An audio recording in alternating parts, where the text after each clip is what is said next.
सावन का महीना चल रहा है और बाबा के दर पर पहुंचने के लिए लगातार बम पहुंच रहे हैं। बाबा के पुजारी पहुंच रहे हैं, भक्त पहुंच रहे हैं, लेकिन इन सब के बीच सावन को लेकर जो व्यवस्था की बात होती है वो नजर नहीं आ रही, क्योंकि लगातार बारिश हो रही है। बारिश के बीच में बासुकीनाथ तारा मंदिर रोड लाइन में टेंट गिर गया है, जिसपे जो कांवरिया पथ पर टेंट लगा था, तेज हवा और बारिश की वजह से वो क्षतिग्रस्त हो गया, वो गिर गया और 7 श्रद्धालु इस पर घायल भी हो गए इस हादसे में। अब बाबूलाल मरांडी जो कि नेता प्रतिपक्ष है, उन्होंने ट्वीट किया है और कहा है कि जल्द ही जिला प्रशासन घायल कांवरियों को समुचित इलाज की व्यवस्था करे और मार्ग में लगाए गए सभी टेंट की मजबूती की जांच करे। यानी जो इंतजाम किए गए हैं उस पर यह सवालिया निशान भी उठाता है। हमारे सहयोगी मदन हमारे साथ जुड़े हुए हैं। मदन, कांवरिया पथ पर हादसा होता है, 7 कांवरिये घायल होते हैं और उसके बाद बाबूलाल मरांडी एक्स पर पोस्ट करते हैं और राज्य सरकार को व्यवस्था दुरुस्त करने का निर्देश देते हैं।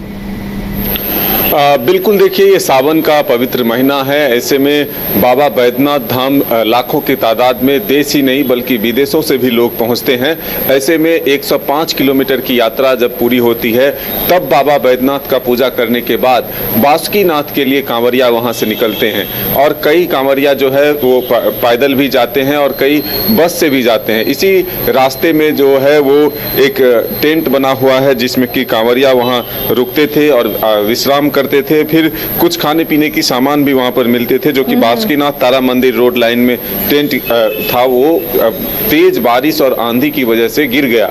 ऐसे में अब सवाल उठा है कि आखिर जब इतनी बारिश हो रही है और लगातार तेज हवाएं भी चल रही है, ओलावृष्टि भी हो रही है, तो फिर जो टेंट या फिर पंडाल बने हुए हैं उसकी मजबूती की जांच की जाए, ताकि क्योंकि लाखों की तादाद में लोग जब यात्रा के में हैं और कहीं भी सैकड़ों और हजारों की संख्या में लोग जमा हो रहे हैं, विश्राम कर रहे हैं, तो इस दौरान अगर ये हादसे होते हैं तो काफ़ी जान माल का नुकसान हो सकता है। हालांकि इस जो ये टेंट गिरा है इसमें 7 लोगों के घायल होने की सूचना मिली है, जिसको लेकर के बाबूलाल मरांडी जो कि नेता प्रतिपक्ष हैं और बीजेपी के प्रदेश अध्यक्ष हैं, उन्होंने ट्वीट करके कहा है कि प्रशासन जल्द से जल्द जो भी कांवरिया पथ में टेंट लगे हुए हैं या फिर जो विश्राम के लिए जगह है उसकी मजबूती की जाँच करे और समुचित व्यवस्था करे। हालांकि जो पर्यटन मंत्री हैं सुदीप सोनू, वो लगातार इसकी निगरानी कर रहे हैं और लगातार वो मेले में बेहतर व्यवस्था देने की कोशिश कर रहे हैं। इसके लिए दोनों जगहों के उपायुक्त को, चाहे दुमका के उपायुक्त हो या फिर देवघर के उपायुक्त हो, उनको ये निर्देश दिया है कि कांवरियों को किसी भी तरह की कोई परेशानियों का सामना न करना पड़े।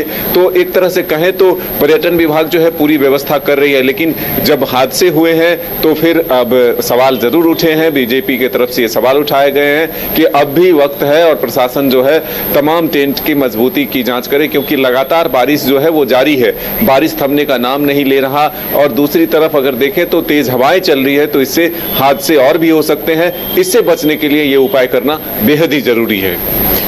चलिए, तो अब सावन एक पवित्र महीना और उसके दौरान अगर ये हादसा होता है कांवरिया पथ पर तो सवाल उठते हैं। अब इससे सरकार को देखना है कि किस तरह यहाँ पर व्यवस्था मुकम्मल हो और ठोस व्यवस्था की जाए ताकि कोई दिक्कत ना हो कांवरियों को। बहुत बहुत शुक्रिया मदन इस तमाम जानकारी के लिए।